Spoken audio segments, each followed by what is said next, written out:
चॉकलेटी हीरो वहीद मुराद ने जो इंडस्ट्री को दवाम बख्शा था, उस इंडस्ट्री को आहिस्ता आहिस्ता आहिस्ता ताले लग गए। अब वहाँ फिल्म नहीं बनती, फिल्म मेकिंग होना बंद हो गई, और अगर कोई फिल्म बना भी बैठे तो बुरे तरीके से पिट जाती है। या कुछ फिल्में इस तरह देखी जाती हैं कि शायद वो सिनेमा के रिवाइवल का बायस बने, लेकिन वो काम जिस तरीके से यहाँ काम हुआ करता था वो कहानी ख़त्म हो गई। वहीद मुराद हों, मोहम्मद अली साहब हों, तो पीछे उनके खूबसूरत आवाज़ें, रुश्ती साहब की, मेहदी हसन खान साहब की, मलका तरन्नुम नूरजहां साहिबा की, बड़े लोग, बड़ी बातें, और वो आहिस्ता आहिस्ता आहिस्ता फिल्म इंडस्ट्री सारी टाइटैनिक की मानिंद डूब गई।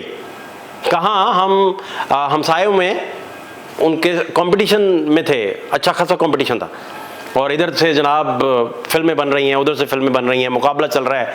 लाहौर में फिल्में इंडियन लग रही हैं और आपस में मुकाबला और टसलबाजियाँ चल रही हैं, धुनों के मुकाबले हो रहे हैं, गायकी के मुकाबले हो रहे हैं, यहाँ से नज़ाकत सलामत जाके उधर झंडे गाड़ आते हैं, और क्या बात थी। और मेहदी हसन खान शहनशाह गज़ल जब गाते हैं कि गुलों में रंग भरे बाद नौ बहार चले, चले भी आओ कि गुलशन का कारोबार चले, तो गुलशन का कारोबार चलना बंद हो गया। अब गुलशन का कारोबार नहीं चल रहा। पाकिस्तान की तारीख के बेहतरीन करैक्टर एक्टर जो हैं राशिद महमूद साहब, उनकी गुफ्तगू ने 2 दिन पहले से पाकिस्तान के मीडिया में एक तूफान खड़ा कर दिया। एक फनकार जो यूनिवर्सिटी का दर्जा रखते हैं, ऐसे फनकार जिन्हें यहाँ आर्ट और लिटरेचर पढ़ाना चाहिए, जिनसे अदाकारी के हुनर सीखने चाहिए, जिन्हें इस कौम को बताना चाहिए कि हमारी ही कौम के सपूत दिलीप कुमार द ग्रेट, मोहम्मद यूसुफ जो हैं, वो दिलीप कुमार कैसे बने, उन्हीं से हमने सीखना है बेसिकली, कि 62 या 66 फिल्में करने वाले दिलीप कुमार जो हैं वो पूरी दुनिया पे राज कैसे करते हैं।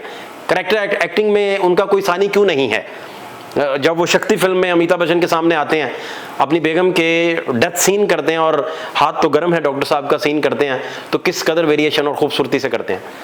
मशाल फिल्म में जब अपनी बेगम की बीमारी वाला वो सीन कर रहे होते हैं, तो किस खूबसूरती से वो उसको लेकर चलते हैं, क्या बॉडी लैंग्वेज उनकी होती है, और इस कदर करब, और भाई साहब रोको गाड़ी, वो सारे सीन आप सारे देख चुके हैं। मैं शायद उन लफ्ज़ों को आप तक पहुंचा ना सकूं, उन जज्बात को आप तक ना पहुंचा सकूं जो आप फिल्म की सूरत में देख चुके हैं। मशाल फिल्म, वो बंदा जिससे हमें ये समझना है कि हमसाया मुल्क ने अमिताभ बच्चन कैसे खड़ा किया।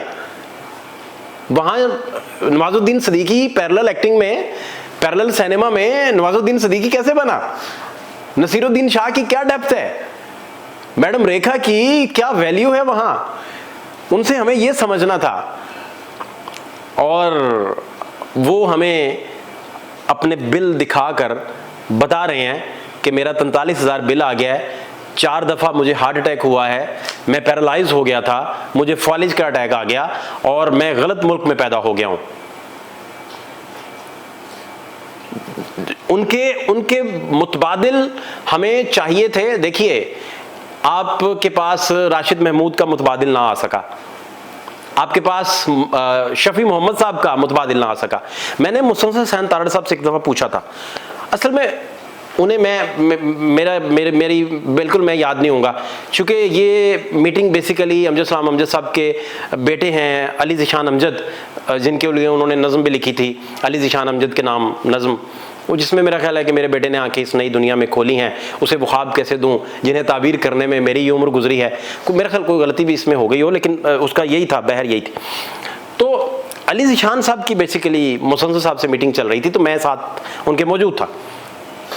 तो मुसलसल साहब ने बताया था कि शफी मोहम्मद को मैंने पहचानने में गलती कर दी थी, मुझे नहीं पता था कि इतना बड़ा लेजेंड और इतना बड़ा आर्टिस्ट और इतना बेहतरीन आर्टिस्ट जो है वो मेरे सामने आया है। मैंने उन्हें कहा आप बैंक की नौकरी ना छोड़ें, आप रुल जाएंगे, आपका कुछ नहीं बचेगा। तो वो फिर शफी मोहम्मद बना, द लेजेंड शफी मोहम्मद। अब तलत हुसैन साहब अल्लाह गरीक रहमत करे, अब इतना नेचुरल एक्टिंग और इतनी खूबसूरत एक्टिंग, इतनी खूबसूरत अदाकारी, और जिस वो किरदार को निभाते थे वो लगता था कि उन्हीं के लिए बना।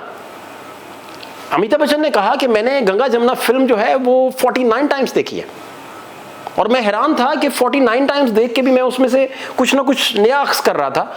और मैं इस बात पे हैरान था कि ये पठान जो है, जिस जुबान में गंगा जमुना बनी, वो जुबान कैसे बोल रहा है, उस पर इसका अबूर कैसे है, और डायलेक्ट की तब्दीली भी महसूस क्यों नहीं हो रही।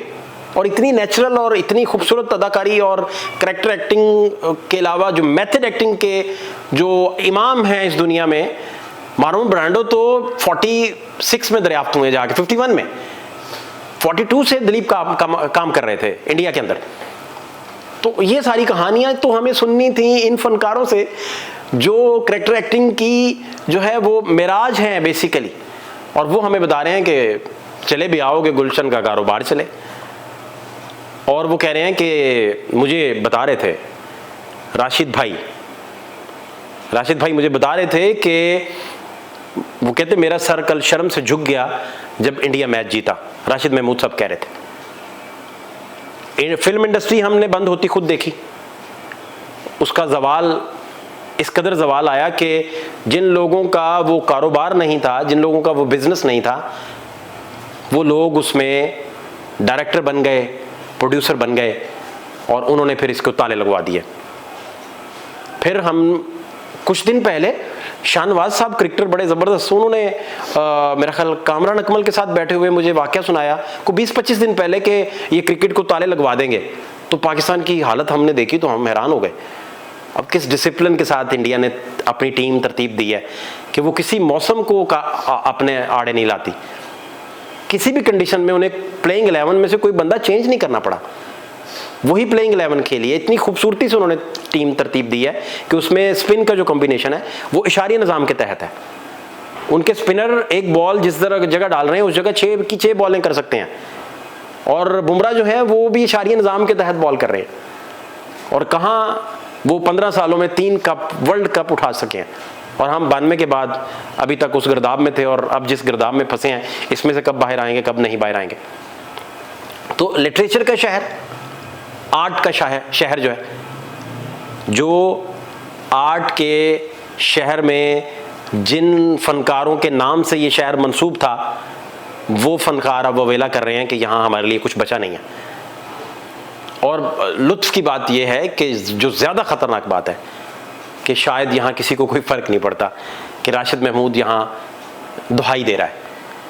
वो डूबते हुए टाइटैनिक जो ड्रामा इंडस्ट्री का डूब रहा है, वो कह रहा है कि फिल्म का स्क्रिप्ट या ड्रामे का स्क्रिप्ट हमें समझ ही नहीं आता, वो हमारे उस स्क्रिप्ट के साथ मुमासलत ही नहीं रखता जो हमारी इक़दार के मुताबिक था, जो हमारे वैल्यूज़ को टच करता था, और हम उससे दूर चले गए। वो 11वीं फेल आप देख लें, उसके सामने एनिमल आपको 0 लगेगी।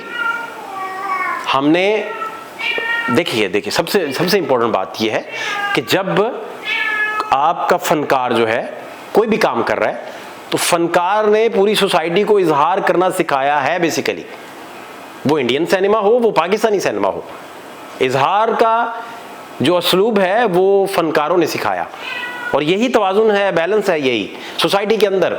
ये बैलेंस अगर उखड़ जाएगा तो फिर तो ना आर्ट है ना फिर म्यूज़िक है, फिर तो कुछ बचता नहीं है इधर।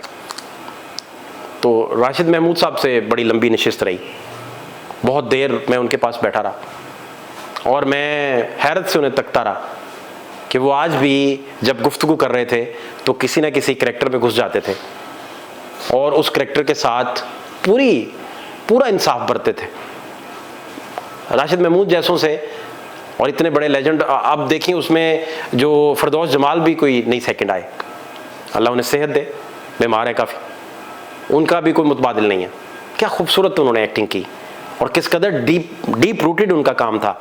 इरफान खोसट का किस कदर, वो मैं सदके तुम्हारे में आप टांगा बान बने हैं, कोचवान है, तो क्या खूबसूरती से बातें कर रहे हैं।